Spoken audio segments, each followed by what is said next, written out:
అసలు మీ దగ్గరికి రావాలంటే వాళ్ళకి టైం బాగుంటేనే మిమ్మల్ని కలుస్తారు. అదృష్ట రత్నాన్ని వాళ్ళు ధరిస్తారు. దాంతో మిరాకిల్స్ చూస్తారు. అష్టైశ్వర్యాలు, విజయాలు కూడా వాళ్ళకి ప్రాప్తి వస్తుంది. అలానే నాకు ఒక సందేహం గురువుగారు, మరి మనకి ఇండియాలో అయితే రత్నధారణ దీనికి సంబంధించి అన్నీ కూడా ఒక రకమైన శక్తిని వాళ్ళు తీసుకుంటారు అన్నది ఉంటుంది. అయితే విదేశాల్లో ఉన్న వాళ్ళకు కూడా ఈ రత్న శక్తిని వాళ్ళు అనుభవిస్తున్నారంటారా నిజంగానే? అమ్మ, ముందుగా ఇక మీరు అడిగే సందేహం చాలా చిన్న సందేహం అమ్మ. మీరు మా ఛానల్ సరిగ్గా ఫాలో అయినట్లేరు.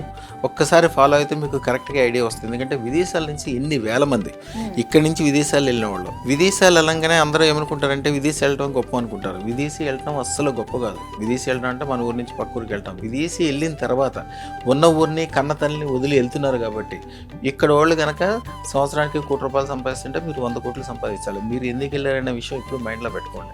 జనరల్గా విదేశాలు వెళ్ళిన వాళ్ళు 10 సంవత్సరాల తర్వాత కూడా వాళ్ళు చాలా ఇబ్బందులు, ఎవడో ఫ్రెండ్ ఇంట్లో పడుకోవటం, ఎవడో ఒకసారిలో ఉండటం, పెళ్లి కాకపోవటం, భోజనానికి ఇబ్బంది. ఇక్కడేమో మహారాజుల్లాగా బతుకుతారు. అక్కడికి వెళ్ళి చాలా చాలా ఇబ్బందిగా బతుకుతూ ఉంటారు చాలామంది. నా దాంట్లో చూడండమ్మా, నా దగ్గర సుమారుగా 3 సంవత్సరాల క్రితం ఒకసారి లెక్కేస్తే నా దగ్గర నుంచి అదృష్టరత్నం పెట్టుకుని వెళ్ళిన తర్వాత విదేశాలు వెళ్ళటమే కాకుండా సొంత విమానాలు కొనుక్కున్న వాళ్ళు 270 మంది చిల్లరు. ఆంధ్రాలో చౌదరీస్, మన తెలంగాణలో రెడ్డిస్, వీళ్ళకి భూములు అంటే చాలా చాలా ప్రాణం. ఈ గౌడ్స్, యాదవ్స్ వీళ్ళందరూ కూడా చాలా ప్రాణం. ఇప్పుడంటే తెలంగాణ విడిపోయిన తర్వాత ఇక్కడంతా పచ్చగా అయింది, కానీ ఇదివరకు భూముల మీద ఏం ఉండేది కదా. కానీ వాళ్ళకి మొదటి నుంచి భూములు అంటే చాలా ప్రేమ. అందువల్ల వాళ్ళు విదేశాలు వెళ్ళినా కూడా మన దగ్గర నుంచి వెళ్ళాక వాళ్ళు ఎట్లయినా బాగుపడతారు. వెళ్ళిన తర్వాత ఒక 1000 ఎకరాలు 2000 ఎకరాలు కొద్దిగా వ్యవసాయ క్షేత్రాలు కొనుక్కుంటారు.